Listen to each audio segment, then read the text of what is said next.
Welcome everybody. Today's video finds us over here in Ayutthaya, and I'm standing right here on the Pa Sak River. This will eventually run down into the Phraya River. The confluence of it is just maybe a kilometer or so down that way. Anyway, what I'm going to do today is we're going to take a really quick look at Wat Kluei, I think is how you say it, but it's the Banana Temple. This is a temple that they believe was built around 1657 or so under the reign of King Takein. And it has a little bit of significance during the battle with the Burmese in 1766 and 1767. So let's walk through here really quick. We'll take a look at the ordination hall and a little bit of the other stuff. It's not too big, so it won't be a long video. So let's enjoy it and let's see what we see.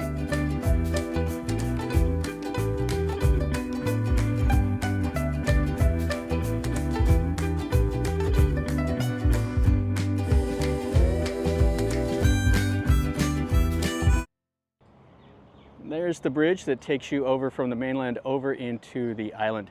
And the train station is just up that way, not too far away at all from it. There's like the boat tours are right over there if you want to take the boat tours around the island. And then you can see some of the Thai style houses all along here. And there's a few small temples and stuff like that.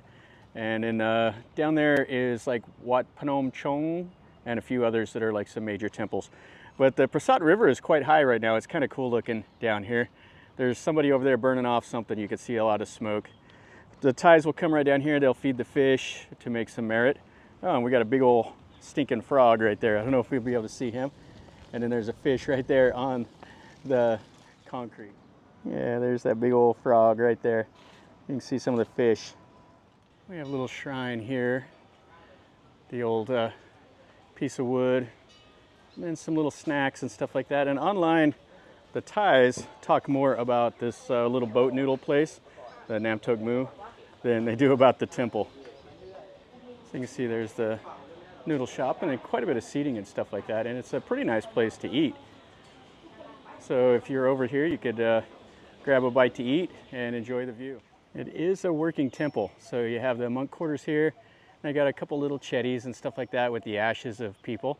And then we'll look at this hall first, and then we'll look at the other stuff around. You can see they got a little shrine right here with this image, and then these Phra Seti Nawok statues. And I'm not sure what this says right here, something in Thai talking about it. This is the building. It's built in the late Ayutthaya style, has a front and a back porch. And it looks like it's been remodeled fairly recently, considering late Ayutthaya, it would have been abandoned and everything else. And they do have a few of the old artifacts here.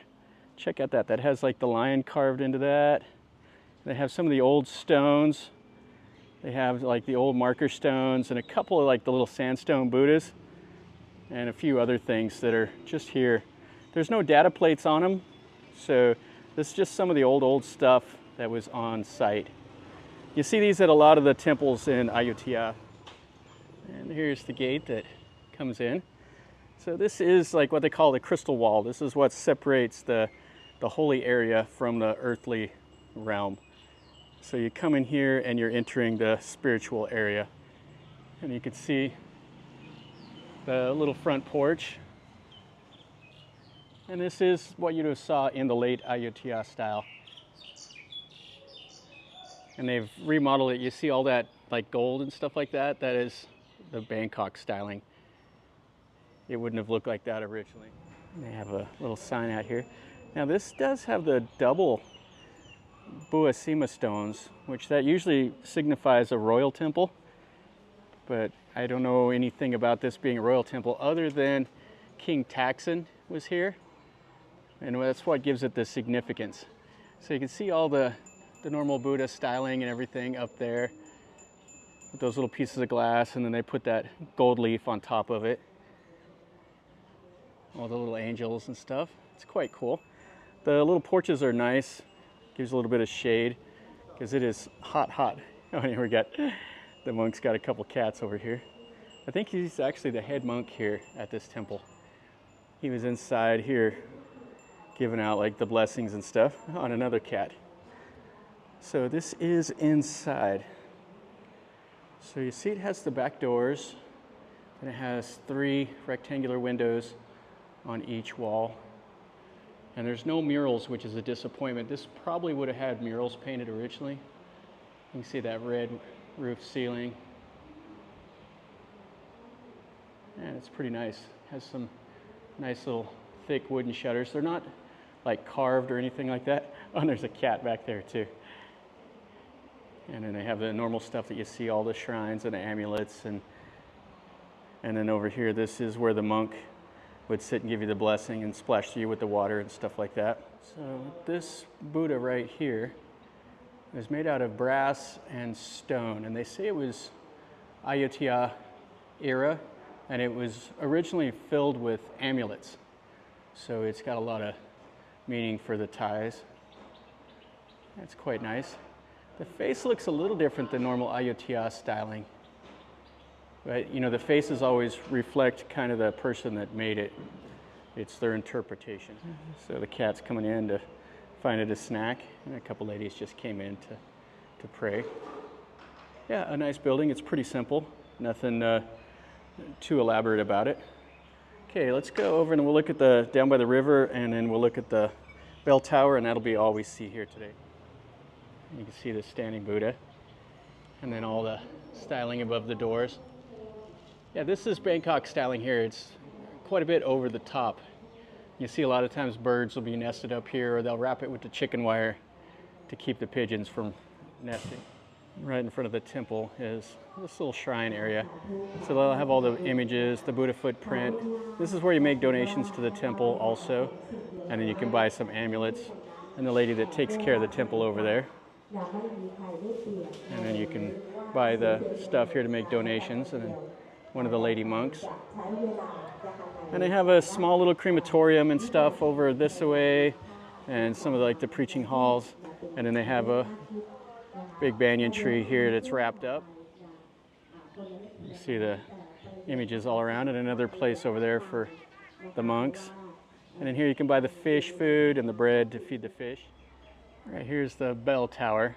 Now there's a little data plate down here that says in 1989 it was struck by lightning.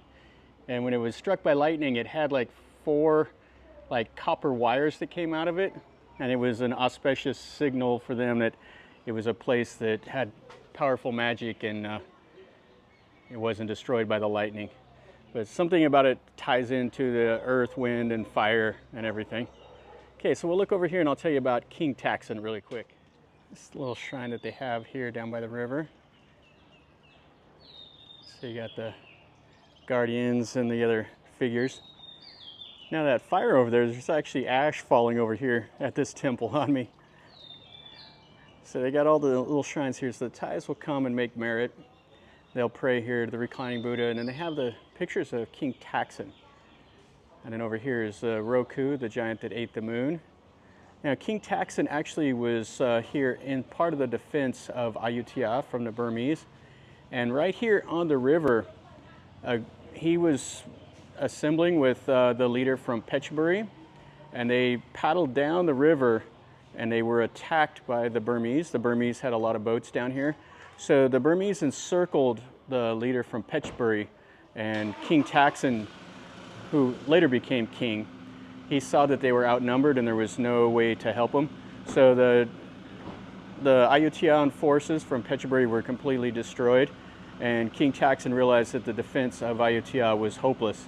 So they actually retreated back to here, and then they went upriver to another temple, built their stockades, and then he later escaped from Ayutthaya, and then he gathered up forces over in Chanthaburi and then freed the kingdom from the Burmese in 10 months later. They have little figures here. Not sure what the deal is with these. And then the Guan Yin.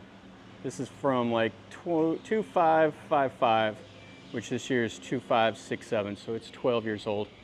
And then all the other figures. Yeah, so that's a little brief history of this temple, and then King Takein. You can see the Roku. That's like a Hindu deity, I believe, and it's been incorporated into the Thais Buddhism. The monk's over there. He's riding on that window. He must be a traveling monk. He's wearing a different colored robe than what you normally see. It's that brown instead of that orange robe. Okay, so I figured out what this is. He actually is not a traveling monk. He's does the tattoo. So he was drawn over here. So this is the little tattoo parlor that they have. So you can see he has a shrine and has the masks and stuff like that. So he's going to show me how to do this, or show me his equipment and stuff like that. So he has 6 of these long shafts right here. So you can see it. This is what they do. So he hits the end of that, and then it has the needle on this side over here. So he dips it in the ink. So you see how he does it. He just puts it right in there, and he does the traditional tattooing with that. Okay. So.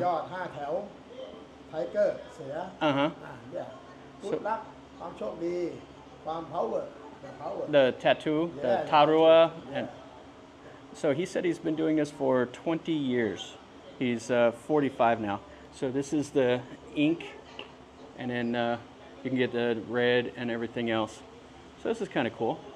And then they have their little shrine here that you can see. This is not the Buddha. This is like the guy that like can do magic and stuff like that. Yeah, pretty cool. And then here's some of his work with the tarua, the tigers.